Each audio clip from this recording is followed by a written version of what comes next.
एक पुराना महल, दरवाजे पर खून के निशान और टूटी जंजीरें। कहते हैं इस महल में एक श्रापित दैत्य रहता है, लेकिन यह कहानी सिर्फ एक श्रापित दैत्य की नहीं है। यह कहानी है दैत्य, रानी और एक जिन्न की। तीनों के बीच बना ऐसा रहस्यमय बंधन जिसमें प्रेम, वासना और बलिदान की पराकाष्ठा छिपी है। कहानी की शुरुआत होती है जंगल से। रानी अपने राज्य के लिए खजाने की तलाश में उस जंगल के अंदर गई जहां किसी ने कदम रखने की हिम्मत नहीं की। घने पेड़ों के बीच से झांकता एक पुराना महल कोहरे में डूबा हुआ। हवा में सिहरन थी और हर तरफ अजीब आवाजें गूंज रही थीं। जब वह महल के दरवाजे तक पहुंची तो उसने टूटी हुई जंजीरें और खून के निशान देखे। ऐसा लगा मानो यह दरवाजा एक खौफनाक कहानी छुपा रहा हो। रानी ने दरवाजे को छुआ और तभी कुछ अजीब हुआ। दरवाजा खुद ब खुद खुल गया। एक अदृश्य शक्ति ने उसे अंदर खींच लिया। अंदर का माहौल अंधेरा और ठंडा था। दीवारों पर जालें और फर्श पर टूटे हुए पत्थर बिखरे हुए थे। तभी एक गहरी आवाज ने उसकी धड़कनों को थाम लिया। तुम्हारी हिम्मत कैसे हुई मेरे महल में कदम रखने की? रानी ने अपने डर को दबाते हुए कहा। मैं खजाने की तलाश में आई हूं। अगर तुम मुझे रोक सकते हो तो रोक लो। महल का मालिक, एक विशालकाय दैत्य, रानी के साहस से चकित था। उसकी आंखों में गुस्सा, दर्द और एक अजीब सी वासना झलक रही थी।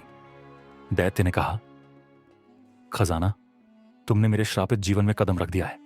अब तुम्हें इससे बाहर निकलने नहीं दूंगा। धीरे धीरे रानी महल में फंसती चली गई। दैत्य उसे जाने नहीं दे रहा था। हर दिन वह उसे अपने करीब खींचता। उसकी आंखों में छिपा दर्द और वासना का अजीब संतुलन रानी को उलझाता जा रहा था। लेकिन रानी के लिए यह जाल और भी गहराता गया। क्या यह प्रेम था या केवल वासना?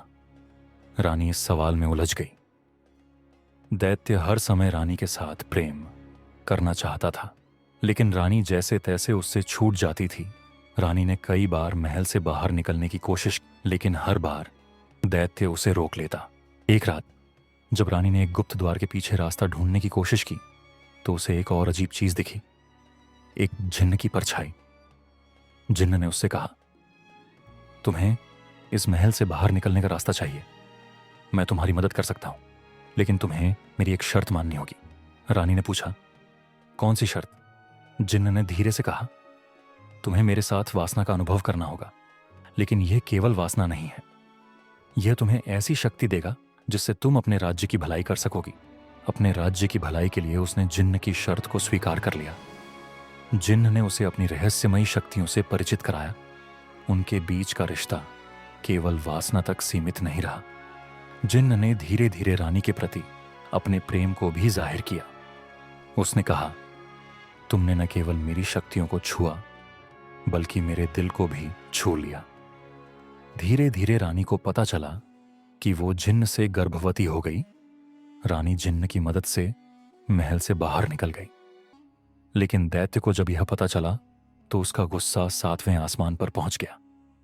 उसने रानी के राज्य पर हमला कर दिया। रानी के पास अब जिन्न से मिली शक्तियां थीं। उसने अपने राज्य की रक्षा के लिए दैत्य का सामना किया। दैत्य ने गरजते हुए कहा, तुम मेरी हो रानी, कोई तुम्हें मुझसे छीन नहीं सकता। रानी ने ठहर कर कहा, मैं किसी की नहीं हूं। मैं अपने राज्य और अपनी प्रजा के लिए जीती हूं। यह लड़ाई आसान नहीं थी। दैत्य शक्तिशाली था, लेकिन रानी और जिन्न की ताकत ने उसे कमजोर कर दिया। आखिरी प्रहार में जिन्न ने अपनी जान की कुर्बानी देकर दैत्य को हराया। जिन्न ने कहा, मेरे लिए सबसे बड़ी ताकत यह थी कि मैंने तुम्हें तुम्हारी जिम्मेदारी निभाने में मदद की। रानी की आंखों में आंसू थे, लेकिन उसने अपने राज्य और प्रजा के लिए आगे बढ़ने की कसम खाई। जिन्न ने कहा, रानी, तुम्हारी कोख में जो बच्चा है वो बड़ा होकर राज्य संभालेगा। उसमें भी मेरी शक्तियां मौजूद रहेंगे। यह केवल एक प्रेम कहानी नहीं थी। यह त्याग, वासना और जिम्मेदारी की गहराई को दिखाने वाली कहानी थी।